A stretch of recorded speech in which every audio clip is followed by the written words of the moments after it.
Good morning students. आज का हमारा विषय प्रागैतिहासिक युग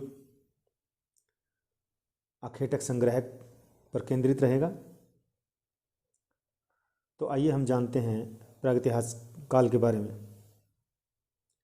विद्यार्थियों, प्रागैतिहासिक काल से अभिप्राय उस काल से है जिसमें मानव जीवन संबंधी कोई लिखित विवरण उपलब्ध नहीं है। पुरातात्विक प्रमाण ही हमें मिलते हैं। इस काल की कुछ अंतिम अवधि को छोड़कर हम इसमें मुख्यतः आदिम मानव जीवन का ही अध्ययन करते हैं, जो अत्यंत रोचक व ज्ञानवर्धक है। इससे हमें अपने प्राचीनतम पूर्वजों की जानकारी मिलती है। हमें पता चलता है कि जीवन में उसने कितने पड़ावों को पार किया, कैसे भोजन जुटाया, कैसे प्रकृति और पशु से अपनी रक्षा की, और किस प्रकार वो मानव और पर्यावरण के साथ इंटरेक्शन करता था, और उसके क्या विश्वास और विचार थे। जो शुरुआती युग में जो मानव का जीवन था, जिसे हम आदि मानव के रूप में जानते हैं, वो लगभग पशुओं जैसा ही था। अपना समकालीन पशुओं से अलग करने वाला अगर कोई भेद था उसे, तो वह था उसका दिमाग और उसके औजार। मानव ही प्रकृति में एकमात्र ऐसा प्राणी है जो अपने प्रयोग हेतु उपकरणों का निर्माण स्वयं करता है। जब किसी प्राणी ने स्वयं किसी पत्थर के टुकड़े को तीखा करके किसी अन्य प्राणी पर अपनी रक्षा या पेट की भूख को शांत करने के लिए फेंका होगा, तो वहीं से मानव जाति की गाथा शुरू होती है। शुरू में आदि मानव या मानव एक शिकारी था और संग्राहक भी था। और अगर हम वृहद दृष्टि में देखें तो वो शुरू में संग्राहक ही था, क्योंकि जैसे ही एप या प्राइमेट से उसका उद्विकास एवोल्यूशन मानव के रूप में शुरू होने वाला था, वो अभी उसका दिमाग उतना विकसित नहीं था। तो उसने अपने पेट भरने के लिए जो प्रक्रियाएं की, वो एक संग्रह की प्रक्रिया ही थी। तो आइए हम मानव की उत्पत्ति के बारे में कुछ और धारणाओं को जानते हैं। पृथ्वी पर प्रत्येक प्राणी के वयस्क जोड़े अवतरित थे, ऐसा कुछ धार्मिक और दार्शनिक मान्यताएं हैं। उनसे आगे अन्य जीव जंतु, फिर मानव जाति का उदय हुआ, परंतु ऐसी परंपराएं विज्ञान के आगे नहीं ठहरती। सन 1859 में चार्ल्स डार्विन ने अपनी book origin of the species में इन मान्यताओं को नकारते हुए जैविक विकास का एक नया वैज्ञानिक सिद्धांत प्रस्तुत किया। इस सिद्धांत के अनुसार जो मनुष्य है वो सबसे बुद्धिशील प्राणी है, और क्योंकि वो संघर्ष करने वाला है और लंबे दौर में उसने जो संघर्ष किया और उसका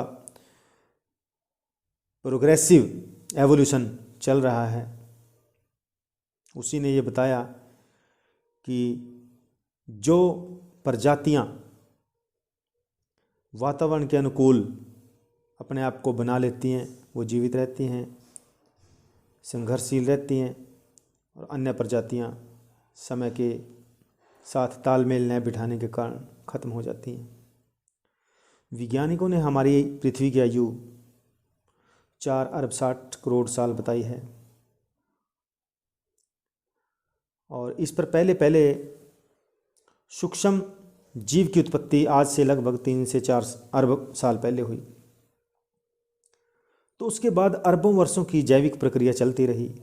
पृथ्वी पर आने वाले चेंजेस, क्लाइमेट या बहुत से कारणों से बहुत सारी प्रजातियां खत्म हो गई, और कितनी ही नई प्रजातियां ने इस क्रम में जन्म ले लिया।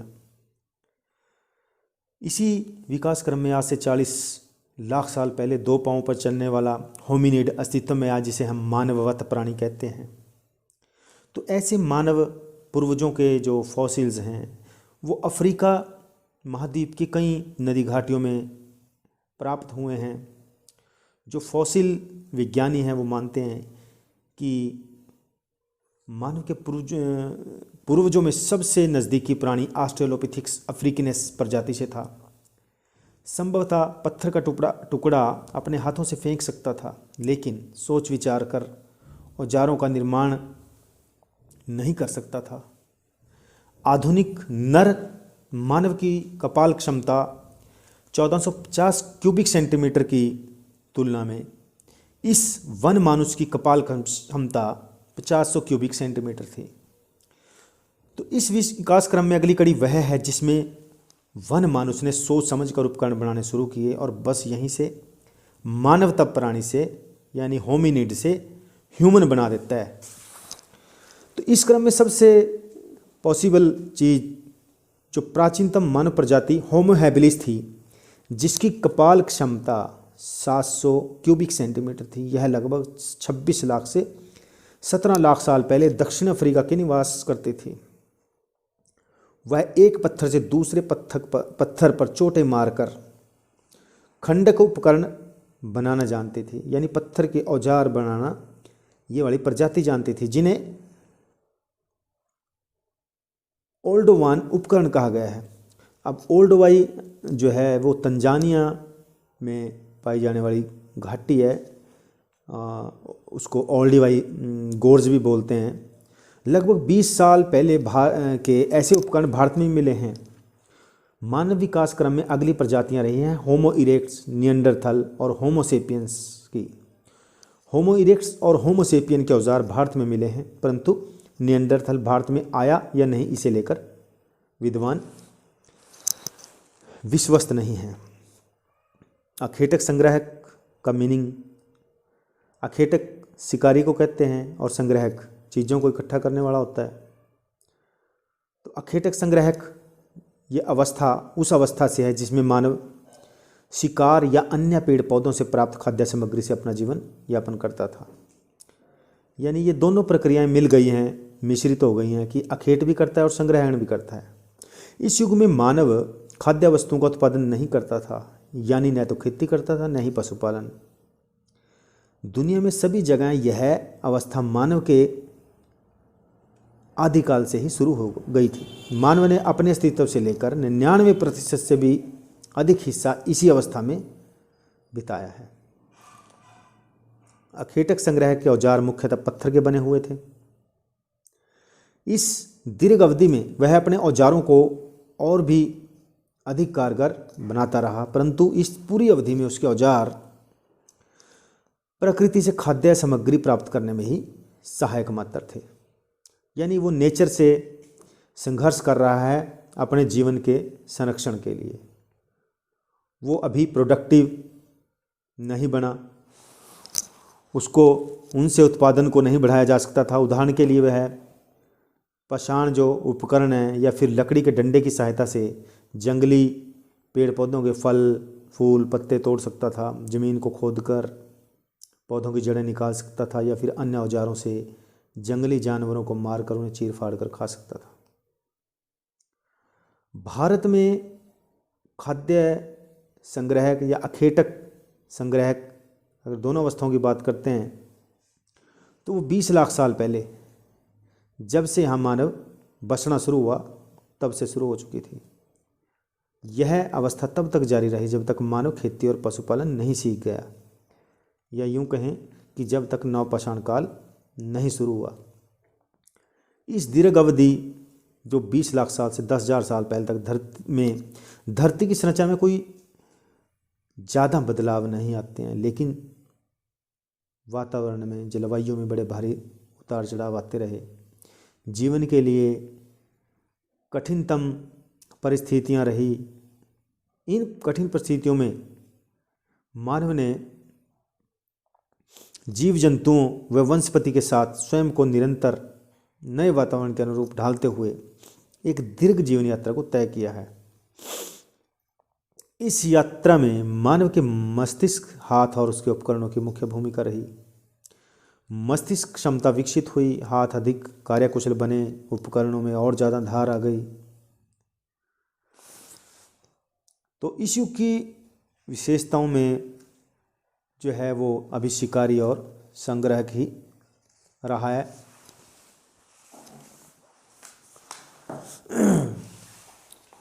अखेटक संग्रह की दीर्घ यानी लंबी अवधि को मुख्यतः औजारों की किस्मों और इन्हें बनाने की विधियों के आधार पर 2 चरणों में बांटा जा सकता है, पूर्वापाषाण चरण और मध्यपाषाण चरण। इन दोनों का विवरण इस प्रकार है। पूर्वापाषाण, तो पूर्वापाषाण काल जो पाषाण काल है, वैसे तो मुख्य तौर पे हम उसको 3 कालखंडों में बांटते हैं, पूर्वापाषाण काल, मध्यपाषाण काल, नवपाषाण काल। जो पूर्वापाषाण काल है पुनः उसको फिर हम आगे 3 और उप श्रेणियों में बांटते हैं, जिसमें निम्न पूर्वापाषाण काल, मध्य पूर्वापाषाण काल और उच्च पूर्वापाषाण काल। ये अवस्था जो है वो लाखों वर्ष से शुरू होते हुए 40,000 साल तक चलती है। तो पूर्वापाषाण कालीन जो अखेटक संग्रह का अवस्था है वो मानव जीवन में सबसे ज़्यादा लंबी रहती है। भारत में इस युग में जो मानव है वो सामाजिक जीवन में अन्य धार्मिक विश्वासों के बारे में बहुत कम जानते हैं, क्योंकि उसके समय का कोई हमारे पास लिखित में कोई अकाउंट नहीं है। भारत में मानव और मानवतम प्राणी के जीवाश्म फॉसिल्स, जिनको फॉसिल बोलते हैं, वो भी नहीं मिलते हैं। हालांकि कुछ मानव कंकाल जो है नर्मदा खोपड़ी के अलावा और कहीं नहीं उपलब्ध हुए। तो ऐसी स्थिति में कुछ जीव जंतुओं की हड्डियां व मुख्यतः पाषाण उपकरण से ही इस समाज की धुंधली सी तस्वीर दिखाई देती है। उन पहाड़ी गुफाओं से जिनमें मानव रहता था, वहाँ पे उसने बहुत सारी चित्रकारी भी की हुई है। उसमें हम अपने जैसे हमारी भीमबेटका है या साउथ में बहुत सारी ऐसी साइट्स हैं जहाँ पर हमें मानव, आदि मानव से संबंधित गतिविधियों के जो गुफाएं हैं वो देखी जा सकती हैं। हम इनके औजारों के बारे में अगर बात करें निम्न पूर्वापाषाण काल के, तो उनके औजार पत्थर के थे। उनमें समय के अनुसार बदलाव आ रहे थे। पत्थर कौन सा था? वो क्वार्ट्जाइट था, और जिसको जो पेबल्स है वो पेबल से एक गोल नदी में जो बड़ा पत्थर होता है उसको पेबल्स बोलते हैं। तो क्वार्ट्जाइट को यूज करता था अपने टूल बनाने के लिए। उसको स्फटिक भी कहते हैं आर्कियोलॉजिस्ट। तो क्वार्ट्ज एक बड़ा कठोर पत्थर होता है जिस पर किसी बड़े गोल पत्थर से हथौड़े की तरह चोट की जाती थी। इस चोट से पत्थर की तरह की एक चरपट, जिसको हम परत कह सकते हैं, वो अलग हो जाती थी। तो ऐसी सलकों को या चरपटों को सलक भी कहा मैंने जैसे, तो उसको अलग से उतार कर एक औजार का रूप दे दिया जाता था। तो जो मेन पत्थर रह जाता था उसको क्रोड़ कहा जाता था आर्कियोलॉजिस्ट की भाषा में।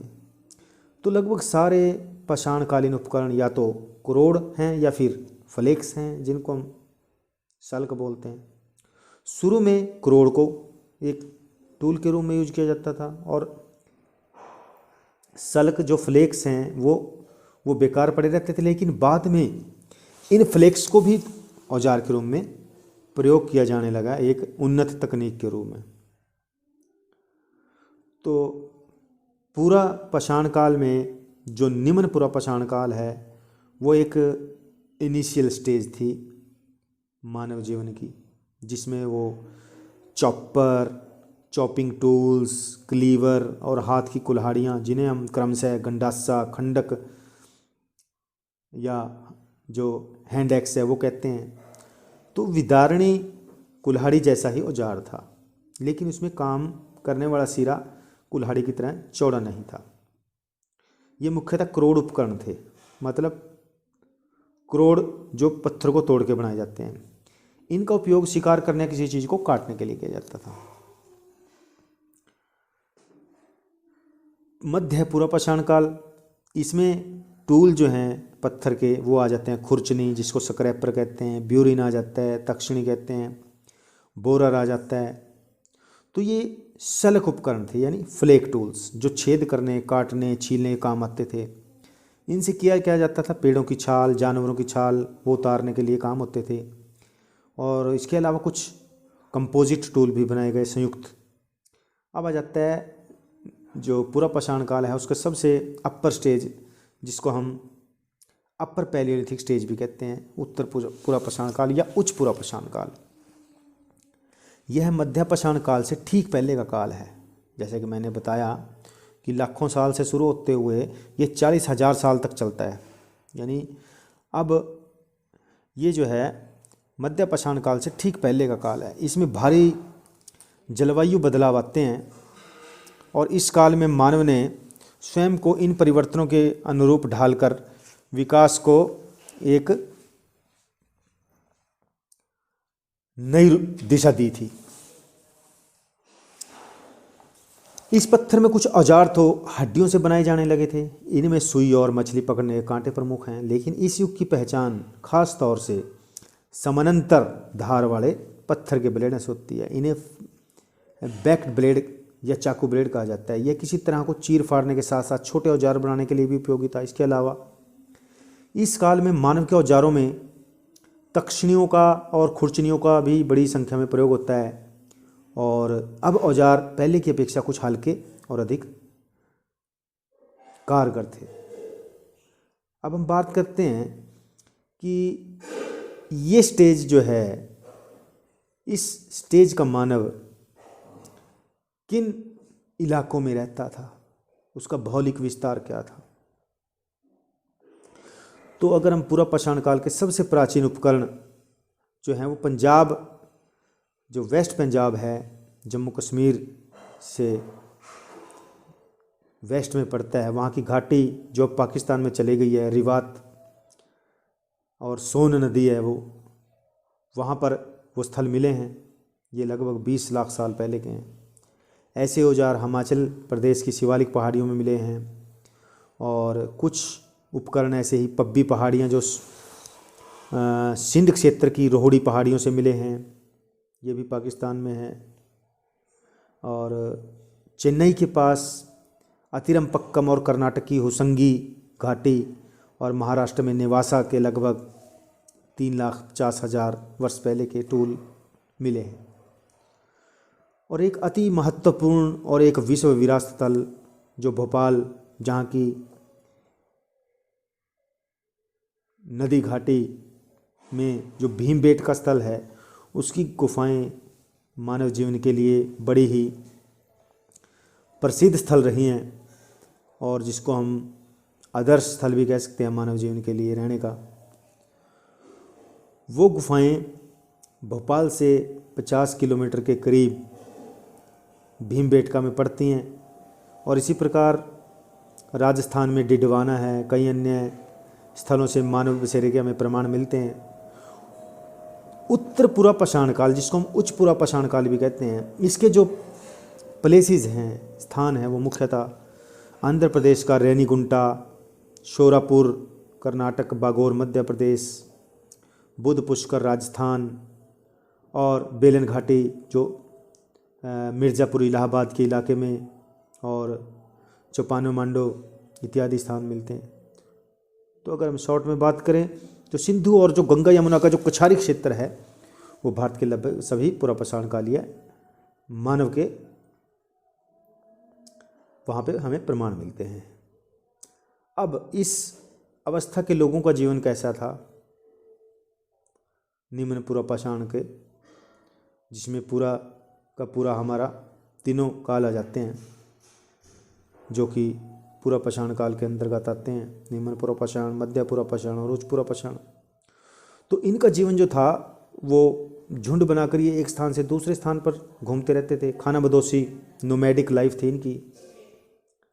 शुरू में खाना बदोश जैसा कि मैंने बताया, और जो हमारा पुरातत्ववेत्ता स्टुअर्ट पिगर्ट उसके अनुसार सारा प्राचीन पाषाण युग में मानव के जीवन का आधार शिकार करना था और किसी भी तरीके से भोजन एकत्रित करना था। उसका जीवन अस्थाई, खतरों से भरा, अलग अलग था।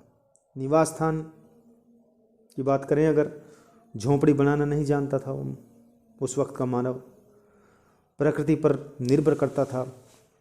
तो रहता कहाँ था? नदी घाटियों में, बड़े बड़े पेड़ों की पत्तों वाली घनी शाखाओं के बीच शरण ढूंढता या फिर सर्दी बारिश में अपनी सुरक्षा के लिए, जंगली जानवरों से अपनी सुरक्षा के लिए पहाड़ों की गुफाओं, घरखुंदों में आश्रय बना लेता था।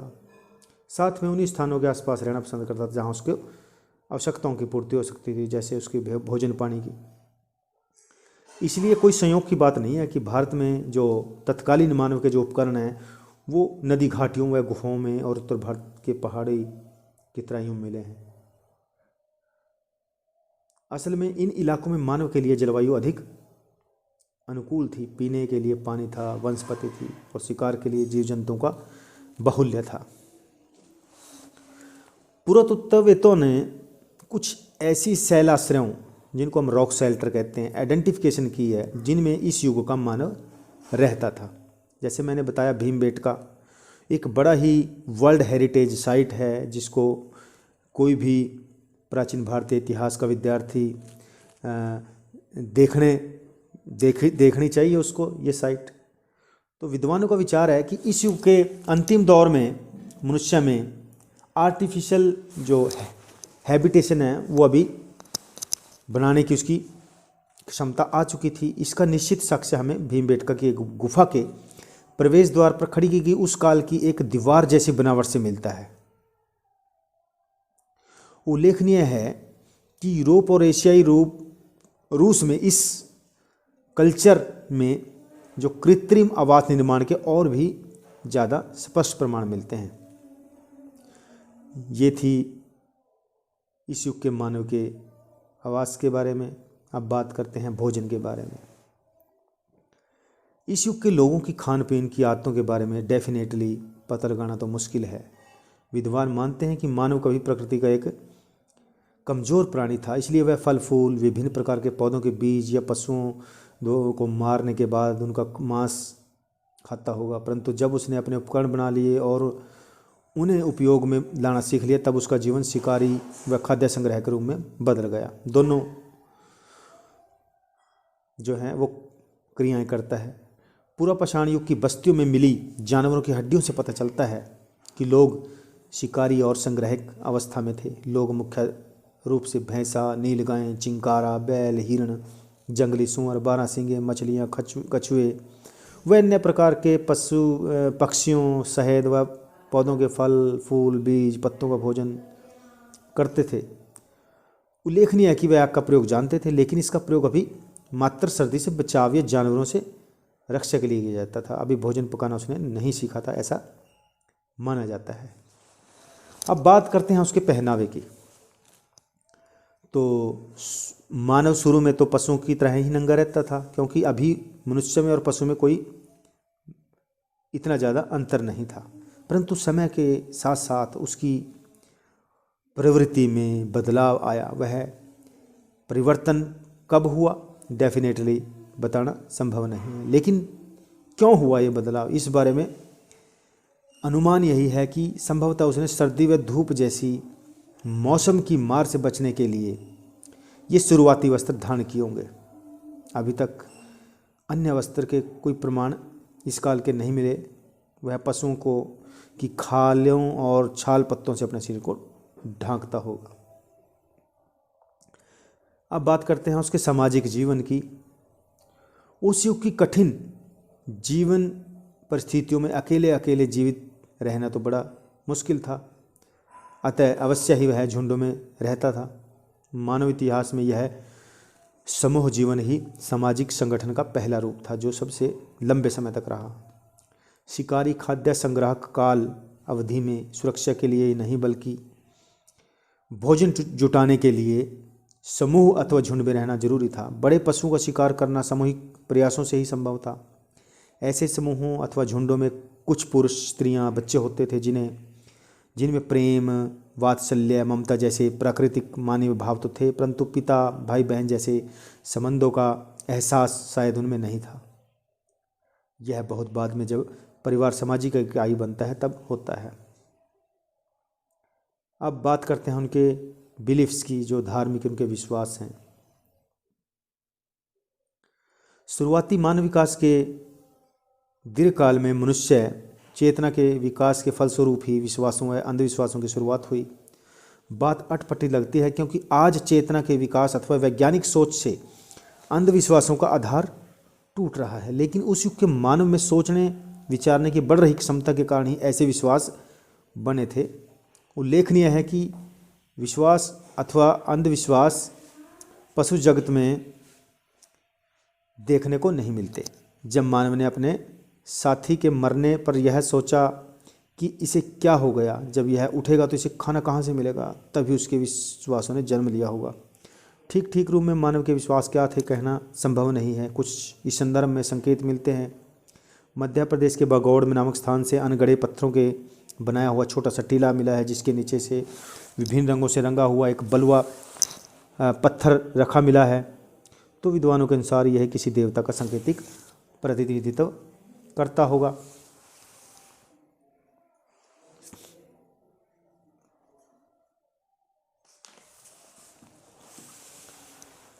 अब बात करते हैं उनकी आर्ट की। तो पूर्व पाषाण काल मानव के जो अंतिम दौर में पहुंचते पहुंचते यह शिकारी और भोजन संग्रह करने वाला मानव अपनी कलात्मक प्रतिनिधि का जो प्रतिभा है उसका भी प्रदर्शन करने लगा था।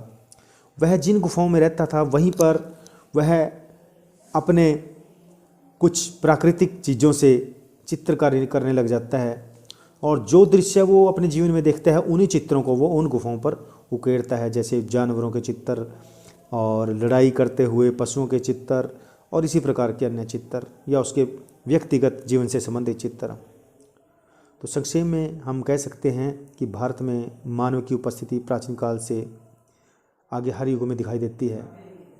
पूर्व पाषाणकालीन मानव ने लगातार अपने पाषाण उपकरणों से को और अधिक उपयोगी बनाने का प्रयास किया, लेकिन अभी तक उसके औजार प्रकृति से खाद्य सामग्री में सहायक मात्र थे।